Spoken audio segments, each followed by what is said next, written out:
तो गाइस आज हम बात करेंगे हाई क्लास मानवा के चैप्टर नंबर 19 के बारे में। और पिछले चैप्टर में हमने देखा था वैंग डैम ने पीपैक हाई स्कूल के नंबर 6 बंदे को हरा दिया होता है, लेकिन ये काम करने के लिए क्योंकि उसने थोड़ी सी कैंग याना की भी मदद ली थी, जिसमें कैंग याना को चोई डोंगवान की फीलिंग्स के साथ हल्का सा खेलना पड़ा था। इसलिए आज की वीडियो की शुरुआत में हम देखते हैं कैंग याना वैंग डैम से थोड़ा सा नाराज होती है। वैंग उसके दरवाजे के बाहर से उसको आवाज लगा रहा होता है कि दरवाजा खोलो, लेकिन याना उसको कहती है कि मुझे अच्छा महसूस नहीं हो रहा है, यहाँ से दफा हो जा अभी, मुझे तेरा खाना भी नहीं चाहिए जो रोज तू मुझे फ्री में खिलाता है, यहाँ से चला जा। वैंग डैम बाहर से कहता है, ओए मैंने तुझे डोंगवान का काटने के लिए कहा था, क्या इसलिए तू मुझसे नाराज है? जो भी हो, लास्ट में तो सब कुछ सही हो गया था ना, तो फिर दिक्कत क्या है? मुझसे बात मत कर और यहाँ से दफा हो जा। लेकिन वैंग अभी आवाज लगाया जा रहा होता है, इसलिए कैंग याना गुस्से में दरवाजा खोलती है और कहती है, क्या तुझे समझ नहीं आ रहा है? मैंने कहा यहाँ से चला जा। लेकिन वैंग याना को खाना पकड़ाता है और कहता है, अगर आज तुझे मुझे पढ़ाना नहीं है तो कोई बात नहीं, लेकिन खाने पीने के मामले में हमें कॉम्प्रोमाइज नहीं करना चाहिए, इसलिए कम से कम खाना खा ले। ये कह के वैंग डैम दरवाजा बंद करके यहाँ से चला जाता है। और याना खुद से कहती है, इसके जो मन में आता है ये वो करता है,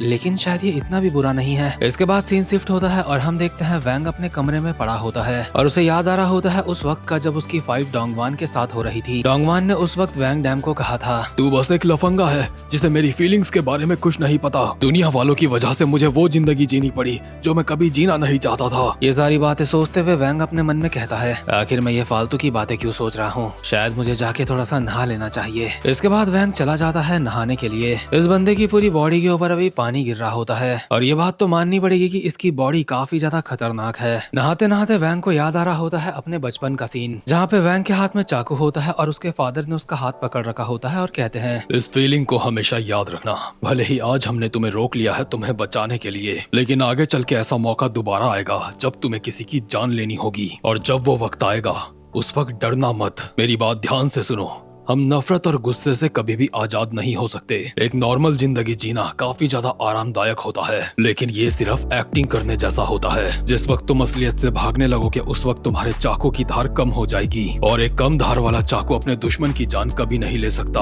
वो उल्टा तुम्हारी ही जान ले लेगा। भले ही तुम अपनी किस्मत को बदलने की कोशिश भी करोगे, लेकिन इस नफरत वाली दुनिया से भाग नहीं पाओगे जब तक कि तुमसे कुछ ऐसा नहीं छिन जाता जो तुम्हारी जिंदगी से भी ज्यादा जरूरी हो। और इस वक्त तक वैंग डैम की मदर उसको छोड़ के जा चुकी होती है, यानी कि इस दुनिया में नहीं होती, यानी कि वैंग डैम से उसकी जिंदगी से ज्यादा जरूरी कुछ छिन चुका है। वैंग के पास भी अब कोई नहीं होता जो उसको प्यार करेगा, और उसके फादर उसे अब भी बोल रहे होते हैं, इस बात की उम्मीद छोड़ दे कि तुझे जिंदगी में प्यार मिलेगा। भले ही तू अपना बदला पूरा भी कर लेगा, उसके बावजूद भी तेरी जिंदगी में खुशी नहीं होगी। यानी कि वैंग की जिंदगी में पहले कुछ बहुत बुरा हुआ है, और जहाँ तक मैं समझ पा रहा हूँ कि वैंग की मदर को किसी ने मार दिया होगा और वैंग उससे बदला लेना चाह रहा था, बट उस गैंगस्टर वाली दुनिया से वैंग परेशान हो गया था, इसलिए शायद वो अपना घर बार छोड़ के वहाँ से भाग के इधर आ गया है। इसके बाद सीन शिफ्ट होता है और हम देखते हैं ली गारिम और बोंग बोंग को। इन दोनों बंदों को आपने पहले भी देखा होगा, ये दोनों बंदे एक स्कूल के रिप्रेजेंटेटिव हैं, और बोंग बोंग का असली नाम बोंग बोंग नहीं है, लेकिन ली गारिम उसको बोंग बोंग ही कहती है और मैं भी वही कहूंगा। ये दोनों अभी एक बिल्डिंग के अंदर आ रखे होते हैं और ली गारिम बोंग बोंग को कहती है, सारे लोग मजे कर रहे हैं, आखिर हम लोग यहाँ पे अपनी वाट क्यों लगवा रहे हैं? बोंग बोंग कहता है, ये इलाका तो तेरे अंडर में आता है ना,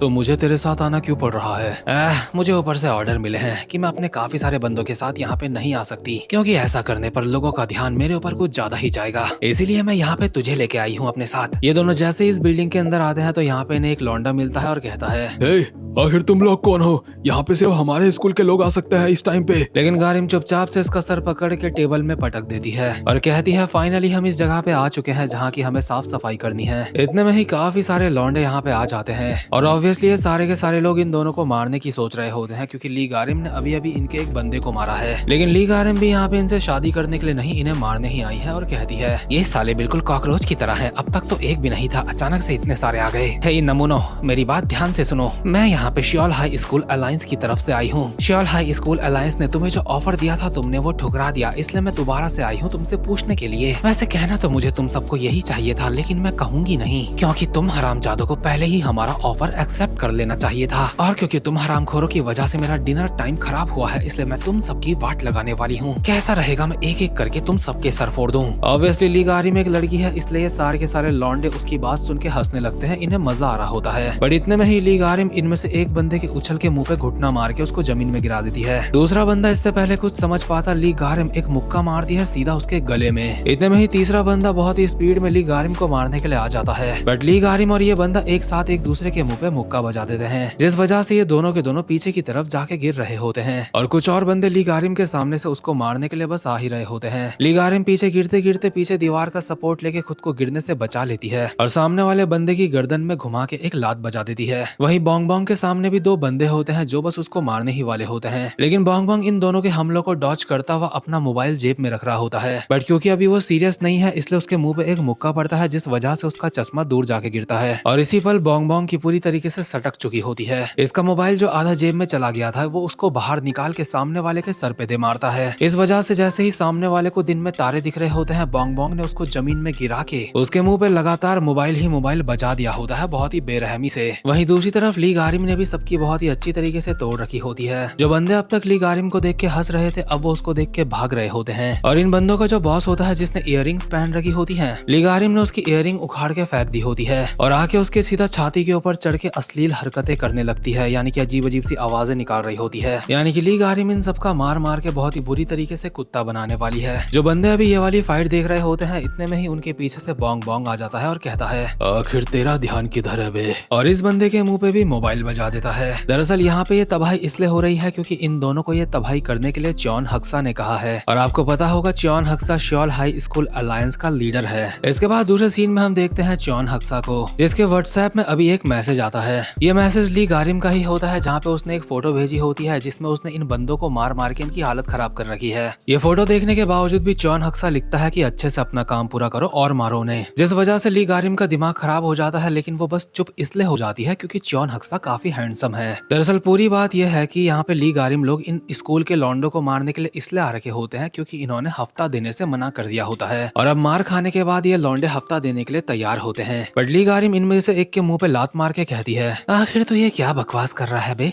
जब तुझे पहले हफ्ता देने के लिए बोला था तब क्यों मना करा? चियोन हक्सा ने जब तुम्हें पहले ऑफर दिया था तब तुम्हें एक्सेप्ट कर लेना चाहिए था, अब डबल हफ्ता देना होगा तुम्हें। इसके बाद दूसरे सीन में हम देखते हैं चियोन हक्सा को जो कि मोबाइल में अपने फादर का कांटेक्ट देख रहा होता है और उन्हें कॉल मिला देता है, लेकिन कॉल चियोन हक्सा के फादर नहीं बल्कि उनका मैनेजर उठाता है और कहता है, हेलो मैं मैनेजर अहान बोल रहा हूँ, तुम्हारा जो भी मैसेज है मुझे बता सकते हो। चियोन हक्सा कहता है, मैं उनसे हाई स्कूल अलायंस के बारे में बात करना चाहता हूँ, क्या वो सच में इतने ज्यादा बिजी हैं? हाँ इस वक्त वो बिजी हैं, तुम मुझसे बात कर सकते हो। इसलिए चियोन हक्सा भी कॉल काटने ही वाला होता है, बट इतने में ही उसके फादर ने फोन अपने हाथ में ले लिया होता है और कहते हैं, बताओ तुम्हें क्या कहना है? मैं आपसे हाई स्कूल अलायंस के बारे में बात करना चाहता हूँ जो मैंने बनाई है। अब बस कुछ छोटे मोटे स्कूल्स को छोड़ के श्योल के सारे स्कूल्स मेरे अंडर में आ रहे हैं। मतलब अब भी कुछ स्कूल ऐसे हैं जो तुम्हारे अंडर में नहीं है।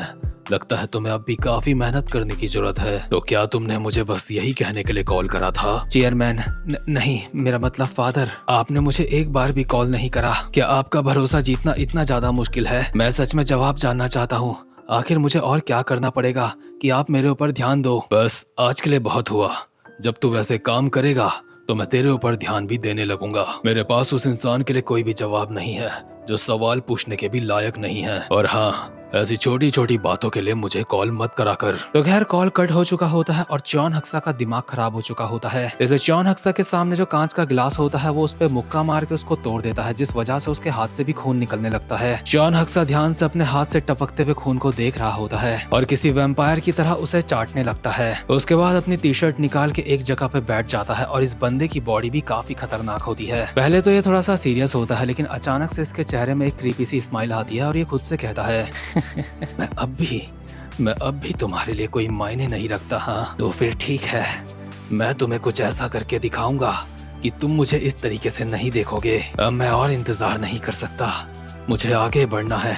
अब बस गैंग बग बचा है, बिना समय गंवाए मुझे वहाँ का खेल भी खत्म करना होगा। यानी कि चॉन हक्सा का अगला टारगेट है पीपैक हाई स्कूल, जहाँ पे वैंग डैम पड़ता है। और इसी समय में इसके मोबाइल में दो बंदों के मैसेज आते हैं। एक जैंग डोंगचॉल का होता है जो कि इतना खास नहीं है, लेकिन दूसरा मैसेज आया होता है जो योहान का, जो कि पीपैक हाई स्कूल का दूसरे नंबर का बंदा है। यानी कि जो योहान भी पीपैक हाई स्कूल के खिलाफ कोई खिचड़ी पकाने की सोच रहा है इस बंदे के साथ मिलके। बट पीपैक हाई स्कूल में अब वैंग डैम भी मौजूद है, इसलिए चीजें काफी ज्यादा खूनी होने वाली है। और सच में मैंने उम्मीद नहीं करी करी थी कि ये मानवा इतनी अच्छी होगी, ये हर चैप्टर के साथ और भी ज्यादा खतरनाक हो रही है। तो खैर वीडियो को लाइक और चैनल को सब्सक्राइब जरूर से कर देना। अब मैं मिलूंगा आपसे अपनी नेक्स्ट वीडियो में, तब तक के लिए गुड बाय।